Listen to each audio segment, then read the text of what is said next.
Yep, I'm back in these same clothes. I'm still shooting in the same situation here. Today is October the 16th, though, on this video. So it's a Found Out Friday. Welcome back.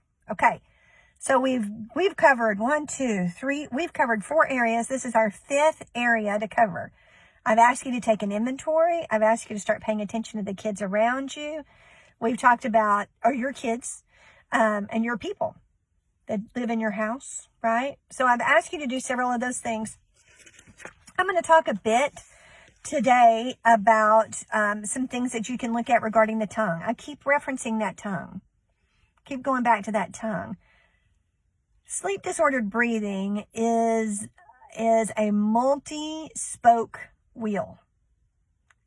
There are lots of things that go into it, which is why I think it's taken us so long to get here. We haven't arrived, though. I guarantee you more spokes will be added.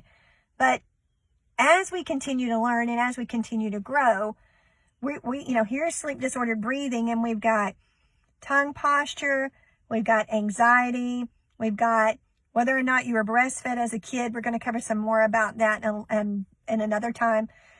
We've talked about neck fat. We've talked about a balding tongue or a scalloped tongue. We've talked about all of these different things that are all clenching or grinding, bruxism, all of these things that are connected, right? And then I told you a whole bunch about bruxism in and of itself. So we've got all these things are connected, and all of them are pointing to sleep disordered breathing, okay? I want to talk a little bit today, a little bit more. We're going to talk about some things that you maybe heard at your orthodontist. How many of you have had braces? How many of you had to have braces because your teeth were so crowded? How many of you had to have teeth extraction, especially if you're around my age? There's about a 20, 25 year span that I was a part of, that you had to have permanent teeth removed. So they used to call it 4 on the floor. God created us to be able to fit 32 teeth in our mouth. If you can't fit 32 teeth, you're not growing properly in your jaw. I had people that I used to say, you know what, I am going to ask God when I get to heaven someday why he made these teeth that we don't need. Okay, so the dental world had so focused me. My caveat was God doesn't make anything we don't need. So why do we have 32 teeth? Why? Especially when I have 24 now. I have 24 teeth. I had 4 premolars removed, and I had 4 molars, wisdom teeth, third molars, whatever you'd like to call those. I've had 4 molars removed. So I'm down 8. Now might be a good time to share that pulling permanent teeth stunts the growth of the jaw. That's proven. Have you noticed that orthodontists are now going to expanders? Expanders are, the reason why those were put in place was because they discovered through my generation that our jaws didn't grow properly.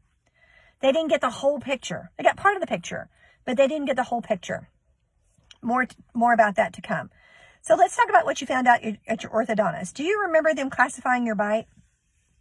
Do you know if you had a class 2 bite, which means that your jaw was too far back? Really had nothing to do with your jaw. It had to do with how your teeth fit together. But I'm just telling you the end result of it is that class 2, you were too far back. How about class 3, where your jaw is too far forward and you look like a bulldog? You know, like that. So were you not a class 1? And so you needed braces to correct either a class 2 or class 3 bite? Okay, there's something to that. Let's talk about whether or not you have a very deep bite. Deep bite means that your lower teeth almost completely covered by your top teeth. I want you to look at me. This is with restoration. When I used to bite, you could not see my lower teeth at all. That's a very deep bite. How about a term called overjet, which means that you have enough space in between your bottom teeth and top teeth when you bite on your back teeth that you can fit a lot up in there. I used to be able to fit my whole pinky. I can't anymore. But I used to be able to fit my whole pinky up. That's overjet. So I had an overbite. I had overjet, or a deep bite. That's another, I had that. What about an open bite? That's completely the opposite. When you bite on your back teeth, you have a hole right here where your front teeth don't touch at all. Thumb suckers, pacifier users, now they're connecting that to other things. But those, I have a friend whose daughter was intubated as a premature child for a very long time. Her jaws didn't form properly. Why? Because all of that formation time when she should have been sucking on mom's breast and all that coordination with all the muscles in the tongue, she wasn't. It's because she was fighting for her life. And so when she bites down, there's a hole. You can see. Her front teeth don't touch at all. Do you have any of those issues? Have you had any of those issues? Do your children have those issues? Let's cover a couple more things. If your top jaw is properly formed, it's going to be the shoe that your lower jaw or your mandible is going to be able to fit into. Your foot can't be as big as your shoe, or your shoe won't fit, right? Okay. So what if your top jaw didn't grow to the size it was supposed to because of all these things that we've been talking about? Do you have crowded lower front teeth? Okay, so if you can't get what you need to fit up in that spot and you're crowded, then that's a sign that this lower jaw couldn't do what it needed to do as well. So do you have lower crowded front teeth? Okay. Are you taking your inventory? I hope that you are. How many of these symptoms and signs do you have?